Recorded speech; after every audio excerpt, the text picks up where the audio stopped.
अब हम स्टार्ट करते हैं हमारा कि शारीरिक स्वास्थ्य किसे कहते हैं। यह मनुष्य के शरीर से जुड़ा हुआ होता है। शारीरिक स्वास्थ्य का अर्थ है शरीर का कोई भी अंग खराब नहीं होना। स्वस्थ मनुष्य के शरीर में स्वस्थ मस्तिष्क का निवास करता है।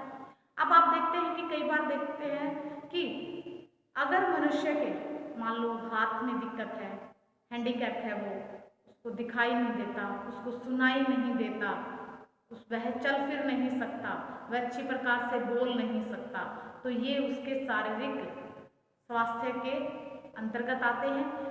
ये चीज़ें अगर उसके अंग काम नहीं करते हैं तो शारीरिक स्वास्थ्य उसका ठीक नहीं है, और शारीरिक स्वास्थ्य ठीक नहीं होगा तो उसका दिमाग भी काम कम करता है। तो इसी प्रकार से स्वस्थ व्यक्ति खराब स्वास्थ्य मनुष्य का सबसे बड़ा धन है। और कहा भी जाता है जो व्यक्ति शारीरिक रूप से बीमार है वह मानसिक रूप से भी बीमार रहता है। क्यों रहता है? क्योंकि हर टाइम उसे अपनी विकृति के बारे में वह सोचता रहता है। तो इस प्रकार से वह शारीरिक रूप से भी और मानसिक रूप से भी बीमार हो जाता है। स्वस्थ व्यक्ति अगर व्यक्ति स्वस्थ रहता है जिसके कारण उसके सभी अंग स्वस्थ होने के साथ साथ सही ढंग से कार्य करते हैं तो वह भी कार्य करेगा अच्छी प्रकार से। स्वस्थ व्यक्ति के गुण क्या क्या होते हैं कि किसको हम स्वस्थ कहेंगे? स्वस्थ व्यक्ति के बाल चमकदार हैं, काले हैं, घने होते हैं, तो वो क्या है और वह स्वस्थ कहलाएगा। स्वस्थ व्यक्ति की नज़र एकदम सही होती है। स्वस्थ व्यक्ति का नाम सही ढंग से करता है, जो भी काम होते हैं वो सारे सही ढंग से करता है। स्वस्थ व्यक्ति के होठ हैं वो कटे फटे नहीं होते हैं, उसके सभी अंग हैं वो सुचारू रूप से कार्य करते हैं, उसकी जो लैंग्वेज है, उसकी जो बोली है वो स्पष्ट है, उसकी भाषा है वो स्पष्ट है, तो इस प्रकार से वो स्वस्थ कहलाएगा। स्वस्थ व्यक्ति दूसरे व्यक्तियों के साथ अच्छा रिश्ता रखता है और अच्छे से रहता है तो वह स्वस्थ कहलाएगा। इस प्रकार से ये स्वास्थ्य कहलाता है। मानसिक स्वास्थ्य किसे कहेंगे?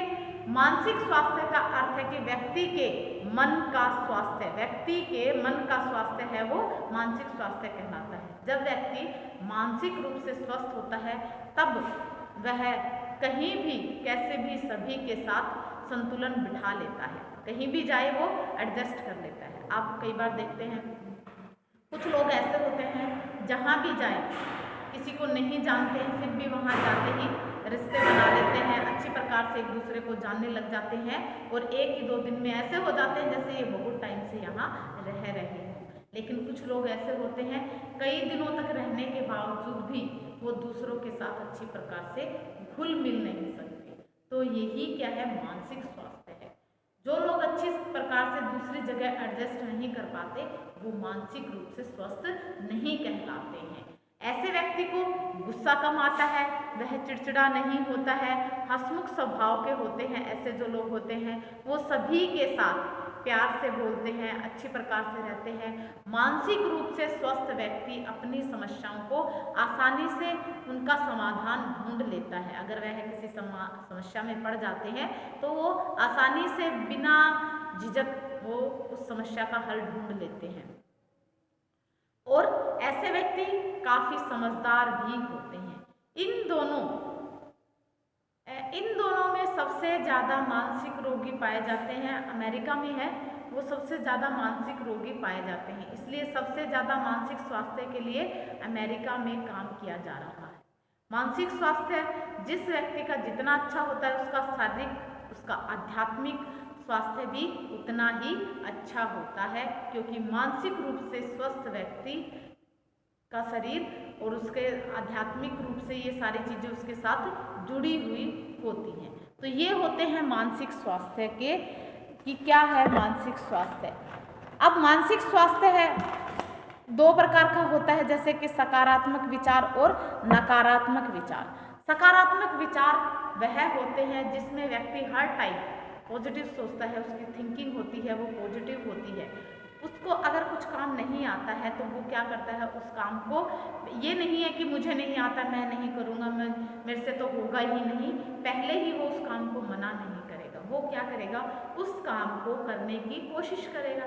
अगर नहीं आता तो फिर वो छोड़ देगा। लेकिन ऐसा नहीं है कि काम को हाथ देखने से पहले, समझने से पहले ही क्या कहेगा कि मुझे नहीं आता, मैं नहीं कर पाऊंगा। तो ऐसा नहीं होता है। एक होता है नकारात्मक विचार। जिस व्यक्ति में नकारात्मक विचार होते हैं उसको काम करने की इच्छा नहीं होती है। वो हर टाइम आलस में डूबे रहते हैं। वो ये सोचते हैं कि मुझे काम नहीं करना है, और वो मन में बिठा लेते हैं कि मुझे तो कोई भी कार्य आता ही नहीं है। तो इस प्रकार से वो पहले से ही उन कामों को मना कर देते हैं कि मुझे तो काम होगा ही नहीं, मुझसे तो। आप कई लोगों को देखते हैं कि काम को, अगर आपने इसको काम को कहा तो वो पहले ही मना कर देगा, भाई मेरे से नहीं होगा, मेरे से नहीं होगा, ऐसे करने लग जाते हैं। तो ये क्या होता है, उसके नकारात्मक विचार होते हैं, यानी कि उसका स्वास्थ्य है, वो मानसिक स्वास्थ्य है, वो ठीक नहीं है, क्योंकि उसके दिमाग में हर टाइम नेगेटिविटी भरी रहती है, हर टाइम नकारात्मक विचार होते हैं, वो हर टाइम उल्टा ही सोचता है कि मुझसे नहीं होगा। तो ये होते हैं उसके मानसिक स्वास्थ्य के अंतर्गत सकारात्मक और नकारात्मक विचार होते हैं। अगला जो स्वास्थ्य आता है वो है हमारा आध्यात्मिक स्वास्थ्य। ये पर वह स्वास्थ्य जिससे कई लोग स्वास्थ्य की श्रेणी में रखते हैं और कई लोग इसे स्वास्थ्य की श्रेणी में नहीं रखते हैं। आप देखते हैं आज के समय में ऐसे कम ही लोग मिलते हैं। कुछ लोग ऐसे होते हैं हर टाइम आस्था, धर्म, भगवान में विश्वास, पूजा पाठ और ये करते रहते हैं, लेकिन कुछ लोग होते हैं जो क्या होते हैं, मानते नहीं हैं, भगवान में उनका विश्वास नहीं होता है, तो वो दूसरों को भी कहते हैं कि इसमें कुछ नहीं है, ये कुछ नहीं है। तो इस प्रकार के लोग हैं वो आध्यात्मिक रूप से स्वस्थ नहीं होते हैं। आध्यात्मिक स्वास्थ्य प्रत्येक व्यक्ति के लिए अलग अलग तरह से काम करता है। जो जितना ज़्यादा ईश्वर पर विश्वास करता है वह उतना ही सुस्वास्थ्य को प्राप्त करता है। आप देखते हैं कि अगर हम भगवान में विश्वास करते हैं, हम एक टाइम कभी मन लगा के ध्यान से शांति से पूजा करते हैं, तो आप देखना कि आपको अलग से एक रिलैक्स, एक शांति हमारे दिमाग को, हमारे शरीर को वो प्राप्त होती है। तो ये सिर्फ स्वास्थ्य के अध्यात्म की तरफ वजह से होता है। जो लोग अध्यात्म के रास्ते पे चलते हैं, धर्म के रास्ते पे चलते हैं, तो वो क्या है, इस प्रकार से वो आध्यात्मिक रूप से स्वस्थ होते हैं। वो अच्छे अच्छे कार्य करते हैं, दूसरों के बारे में बुरा नहीं सोचते हैं और दूसरों को भी अध्यात्म की तरफ चलने के लिए प्रेरित करते हैं। ये हुआ हमारा आध्यात्मिक स्वास्थ्य। अब हमारा एक स्वास्थ्य है वो है सामाजिक स्वास्थ्य। मनुष्य एक सामाजिक प्राणी है, वह समाज में रहता है। सामाजिक स्वास्थ्य से अर्थ है हमारी समाज में क्या पहचान है और समाज में हमारा कैसा स्थान है, कैसा स्थान हमें प्रदान किया है समाज के द्वारा। समाज हमें और हमारे परिवार को सामाजिक स्थान प्रदान करता है। जैसा हमारा सामाजिक स्थान होगा वैसे ही हमारे समाज के द्वारा हम माने जाते हैं। आप जहाँ रहते हैं वही हमारा समाज होता है। अब ये नहीं है कि हम जहाँ मोहल्ले में, गली में जहाँ रहते हैं हम उनके साथ मिलकर चलते हैं। अब कई लोग ऐसे होते हैं कि जहाँ रहते हैं वहाँ दूसरों से बोलना नहीं होता है, कोई लेना आदान प्रदान नहीं होता है किसी भी प्रकार का। तो वो ऐसे प्रकार के जो लोग होते हैं वो सामाजिक नहीं होते हैं, सोशल नहीं होते हैं, वो अपने आप में ही मस्त रहते हैं, दूसरों से उनको कोई मतलब नहीं होता। लेकिन आप गाँव में देखते हैं, गाँव के लोग होते हैं वो सामाजिक होते हैं। आप उनसे एड्रेस पूछेंगे तो क्या करेंगे, अगले के घर तक आपको छोड़ के आ जाएंगे। और यही आजकल आप अगर शहरों में पूछते हैं तो वो क्या कहेगा, पास वाला घर भी होगा तब भी वो नहीं बताएगा, ऐसे कहेगा जी हमें नहीं पता। एक्चुअल में कई बार तो पता भी नहीं होता, कई बार पता होता है तब भी वो नहीं बताते हैं। ये होता है सामाजिक स्वास्थ्य। कई लोग होते हैं वो घूमते मिलते नहीं है, कुछ लोग आते हैं, लेकिन जहाँ रहते हैं, समाज में जहाँ रहते हैं, हमें आवश्यक है कि हम उनके साथ मिलजुल कर रहें, आदान प्रदान करें। जैसे कि तीज त्योहार वगैरह जो होते हैं, शादी होते हैं, समारोह होते हैं, तो हम मिठाई होता है, खाना होता है, उनको एक दूसरे को देते हैं और इस प्रकार से प्रेम और हम सामाजिक होते हैं। तो जैसा हम कार्य करेंगे समाज के लोगों के द्वारा हमें वैसा ही स्थान सामाजिक रूप से दिया जाता है। लोग कहेंगे कि भाई इनसे कोई मतलब नहीं है, ये तो कोई लेना देना ही नहीं है, इनको छोड़ो, इनको तो रहने ही दो, इनसे कोई बुलाएगा भी नहीं, इनको आना भी नहीं, इनके जाना भी नहीं। तो ये होता है सामाजिक स्वास्थ्य। अब ये हो गया हमारा स्वास्थ्य क्या था। अब हम पढ़ेंगे सुस्वास्थ्य।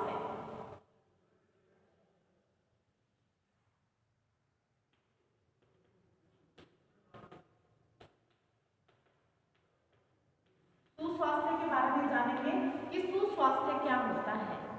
इसे पॉजिटिव हेल्थ के नाम से भी जाना जाता है।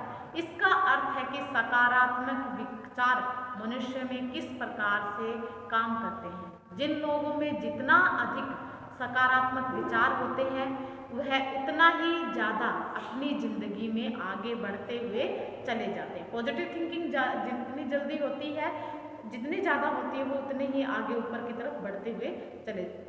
अपने साथ साथ सभी को सकारात्मक तरीके से आगे बढ़ने के लिए प्रेरित करते हैं। तो हर टाइम कहते हैं कि हमारे दिमाग में भी चाहे हमारा उस काम को हमें वो काम आए ही नहीं, लेकिन फिर भी हमें एक बार के लिए पॉजिटिव थिंकिंग रखनी चाहिए कि हाँ मुझे आता नहीं है लेकिन मैं कर लूँगा, मैं कर लूँगा, मैं कर लूँगी। तो इस प्रकार से हमारे दिमाग में पॉजिटिव थिंकिंग होनी चाहिए। नहीं मैं ये कर सकती हूँ, या नहीं ये हो जाएगा, जो होगा अच्छा ही होगा। तो इस प्रकार से क्या है, हम पॉजिटिव थिंकिंग रखनी चाहिए। सकारात्मक विचार हमारे दिमाग में हर टाइम आने ही चाहिए।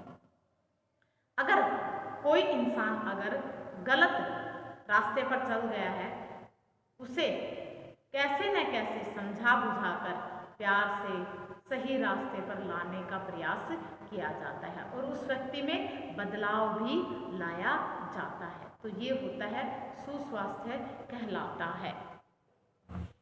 अब आ जाएगा, ये तो हमारा स्वास्थ्य के बारे में हो गया। अब हम अगला जो ये हमारा है वो है आहार की बात करते हैं। आहार किसे कहते हैं, ये भी इम्पोर्टेंट है। स्वास्थ्य के बारे में बात की, अब आहार की बात करते हैं कि आहार किसे कहते हैं। जो भी हम खाते हैं और पीते हैं, कुछ भी A to Z जो भी हम खाते हैं और पीते हैं वो आहार कहलाता है।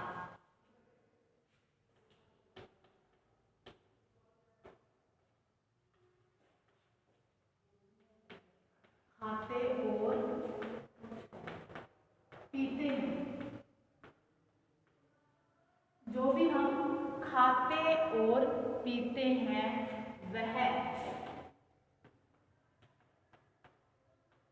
आहार या भोजन कहलाता है।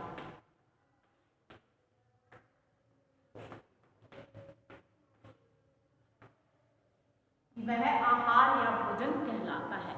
यह भोजन हमें, जो भी हम खाते हैं वो क्या करता है, हमारे शरीर को ऊर्जा प्रदान करता है। कोई भी कार्य करते हैं तो हमें कार्य को करने के लिए ऊर्जा की आवश्यकता होती है और बिना ऊर्जा के हमारे शरीर में कोई भी कार्य नहीं हो पाता है। हमारा शरीर हम भी कार्य नहीं कर पाएंगे, हमारा शरीर कोई भी कार्य नहीं कर पाएगा। इसीलिए हम खाने के द्वारा, भोजन के द्वारा ऊर्जा की प्राप्ति करते हैं और भी बहुत सारे कार्य करते हैं। हम किसी भी रूप में भोजन ग्रहण करते हैं वो हमें ऊर्जा प्रदान करता है। जो भी कुछ खाएं वो हमें ऊर्जा देता है और यही ऊर्जा ग्लूकोज के रूप में कन्वर्ट हो जाती है और सीधा ग्लूकोज ब्लड में जाकर मिल जाता है, जो हमारे शरीर को ताकत देता है। आप देखते हैं कि जो रेस वगैरह करते हैं, दौड़ते हैं, तो उनको थक जाते हैं, चक्कर आ जाते हैं, गिर जाते हैं, तो उनको रोटी नहीं खिलाई जाती है कभी रोटी की भी, लाओ रोटी लाओ, सब्जी लाओ, इसको खिलाओ। क्या खिलाते हैं उसको, फटाफट क्या करते हैं, या तो कृत्रिम रूप से जो तैयार जो घोल आते हैं ग्लूकोन डी के, ग्लूकोज के, वो देते हैं, या फिर क्या करते हैं नींबू पानी, नींबू में चीनी डालकर वो उसको पिला देते हैं। क्यों पिलाते हैं, क्योंकि हमारे शरीर में भोजन को पचने के लिए, आपको उसमें डाइजेस्टिव सिस्टम में यानी पाचन तंत्र में जो बताया था कि भोजन को पचने में कितना समय लगता है, तो भोजन को पचने में तो समय लगेगा। जब भोजन पचेगा तब जाकर उसका अवशोषण होगा, तब जाकर हमें ऊर्जा मिलेगी। लेकिन हमें तो क्या चाहिए, जिसको चक्कर आ रहे हैं उसको तो इंस्टेंट चाहिए, उसको तो फटाफट चाहिए। तो क्या करते हैं उस टाइम पे चीनी का घोल, नींबू पानी, नमक और या फिर उसको ग्लूकोज पानी में मिलाकर दे देते हैं। तो उससे क्या होता है, जो ग्लूकोज होता है वो डायरेक्ट क्या हो जाता है, ब्लड में मिल जाता है, उसका अवशोषण हो जाता है, हमें फटाफट एनर्जी प्राप्त हो जाती है। तो इस प्रकार से भोजन के द्वारा हमें ऊर्जा मिलती है। तो भोजन ग्लूकोज है वो ग्लाइकोजन के रूप में हमारे लीवर में स्टोर हो जाता है। भोजन जो होता है वो ग्लूकोज में बदल जाता है, ग्लूकोज में, और जब हमारे शरीर में ग्लूकोज की मात्रा बढ़ जाती है, एक्स्ट्रा हो जाता है, ग्लूकोज हमारे शरीर में पूर्ति हो गई, तो वो ग्लाइकोजन में कन्वर्ट हो जाता है और ग्लाइकोजन में कन्वर्ट होकर ये लीवर के अंदर स्टोर हो जाता है। जो हमारा यकृत होता है यानी लीवर होता है, उसके अंदर जाकर स्टोर हो जाता है, यहाँ पर ये स्टोर हो जाता है। और जैसे कि घर में हमारे मसाले वगैरह है, डिब्बे भर जाते हैं, तो हम उसको कहाँ रख देते हैं, स्टोर में रख देते हैं कि भाई जब जरूरत हो जाएगी, डिब्बे खाली हो जाएंगे तब उनको भर देंगे। ठीक वैसे ही ग्लूकोज की मात्रा जब शरीर में अधिक हो जाती है तो ग्लाइकोजन में कन्वर्ट हो जाता है और ग्लाइकोजन के रूप में वो लीवर में जाकर स्टोर हो जाता है। और जब भी हमारे शरीर में जब हम भोजन नहीं खाते हैं, जैसे कि फास्ट वगैरह करते हैं या किसी कारणवश हमें भोजन की प्राप्ति नहीं हो पाई या भोजन नहीं खा पाए, तो उस केस में ये ग्लाइकोजन वापस किस में कन्वर्ट होगा, पहले ग्लूकोज में कन्वर्ट होगा, ग्लूकोज में कन्वर्ट होकर ये ब्लड के अंदर मिल जाता है और हमारे शरीर को ताकत प्रदान करता है। तो इस प्रकार से लीवर जो होता है वो हमारे शरीर में स्टोर का काम करता है। इसमें जितने भी प्रोडक्ट्स होते हैं उनका स्टोर है वो लीवर में जाकर होता है। अब कहेंगे कि संतुलित आहार किसे कहते हैं, ये तो आहार की बात है। अब कहेंगे संतुलित आहार किसे कहते हैं।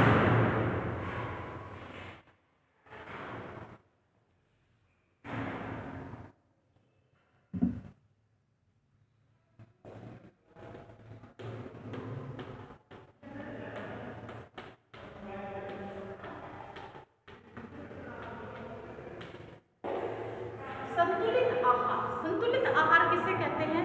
संतुलित आहार वह कहलाता है जो कुछ भी हम खाते हैं वो हमारे आय और बजट के अकॉर्डिंग हो, उम्र के अनुसार हो, लिंग के अनुसार हो। जैसे लिंग हो गए, महिला है या पुरुष है, बच्चा है, बुजुर्ग है, इसके अनुसार हो गया।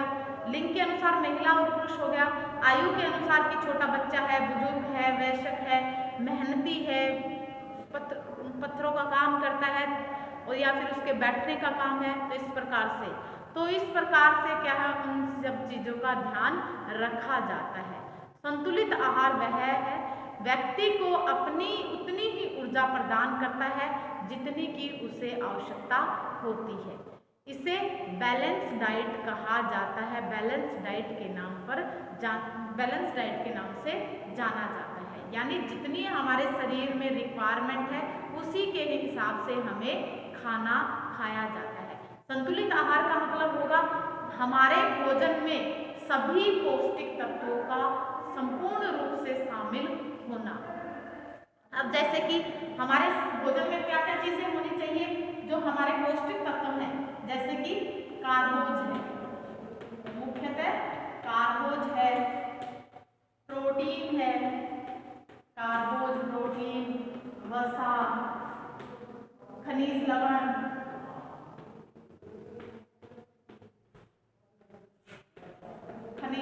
है, विटामिन है,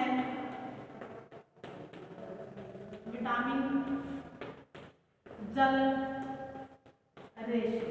अब जल और रेशे से तो हमारे क्या है, इनसे कोई ज्यादा हमें पौष्टिक तत्व नहीं मिलते हैं। ये तो हमारे शरीर में भोजन को पचाने के लिए, शरीर की जो डेली की जो क्रियाएं होती हैं उनको सुचारू रूप से चलाने के लिए जल और रेशे की आवश्यकता होती है।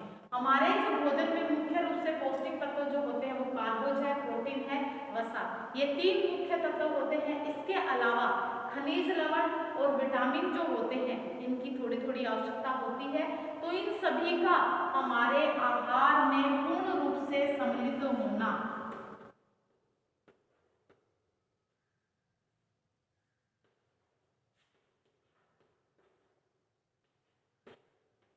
हमारे भोजन में पूर्ण रूप से इनका सम्मिलित होना या समावेश होना क्या कहलाता है, वो संतुलित आहार कहलाता है। अगर इसमें जैसे कि हम सुबह से लेकर जो भी खा रहे हैं तो हमारी थाली में कार्बोज भी होना चाहिए, प्रोटीन भी होना चाहिए, वसा भी होनी चाहिए, खनिज लवण भी होना चाहिए, विटामिन भी, जल भी और रेशे भी विद्यमान होने चाहिए। अगर इनमें से कुछ की अनुपस्थिति होती है तो वो हमारा भोजन है वो संतुलित भोजन नहीं कहलाएगा और धीरे धीरे उन पौष्टिक तत्वों की कमी हो जाती है और हम क्या हो जाते हैं, जैसे वैसा भोजन संतुलित भोजन नहीं कहलाता है।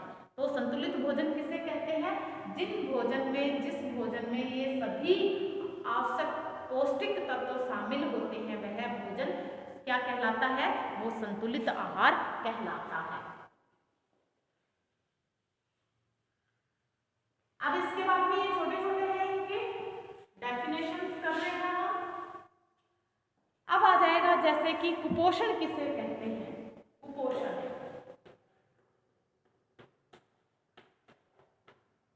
अभी मैंने बताया कि जो हमारे संतुलित आहार में क्या क्या होना चाहिए, प्रोटीन, वसा, खनिज लवण, ये सब कुछ होना चाहिए। जब इनमें से कोई भी पौष्टिक तत्व शामिल नहीं किया जाता है, एक या दो पौष्टिक तत्वों की कमी अगर हो जाती है तो धीरे धीरे हम उन पौष्टिक तत्वों की हमारे शरीर में कमी हो जाती है और हम क्या हो जाते हैं, कुपोषण के शिकार हो जाते हैं। तो वैसा व्यक्ति कुपोषित व्यक्ति कहलाता है। तो कुपोषण किसे कहेंगे, हमारे भोजन में, हमारे आहार में सभी पौष्टिक तत्वों का पूर्ण रूप से समावेश नहीं होना, किसी न किसी पौष्टिक तत्वों की कमी हो जाना, अधिकता होना, वो क्या कहलाता है, कमी हो जाना वो क्या कहलाता है, कुपोषण कहलाता है। पौष्टिक तत्वों के बारे में अब इसमें दे रखा है कि पोषक तत्व कौन कौन से होते हैं। पोषक तत्व कौन से हैं, जैसे कि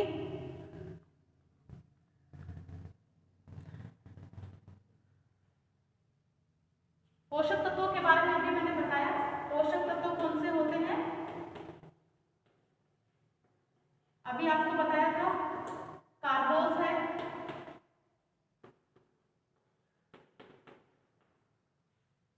कार्बोज, वसा, प्रोटीन, खनिज लवण,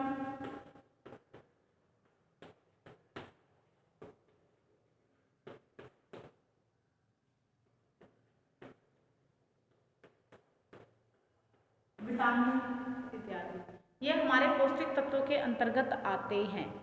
अब प्रोटीन, कार्बोज के अंतर्गत क्या क्या आता है, कार्बोज के अंतर्गत आता है जैसे कि जितने भी प्रकार के अनाज होते हैं, संपूर्ण जितने भी अनाज होते हैं, चाहे अनाज के अंतर्गत आ जाता है जो ज्वार, रागी, बाजरा, गेहूं, मक्की, चावल, ये सारे कार्बोज के अंतर्गत आते हैं। प्रोटीन, वसा से क्या है, जितने भी चिकनाई वाले जो पदार्थ होते हैं, जितने भी जिनके अंदर तेल निकलता है, तेल वाले तेल, घी हैं, वो वसा के अंतर्गत आते हैं। इसके अलावा जैसे कि तिलहन है, तिलहन जैसे कि बादाम है, मूंगफली है, तिल है, और इनके अंदर भी क्या निकलता है, तेल निकलता है, तो वो भी क्या है, वसा के अंतर्गत आते हैं। जैसे सरसों का तेल है, सूरजमुखी का तेल है, सोयाबीन का तेल है, तो ये सारे वसा के अंतर्गत आते हैं।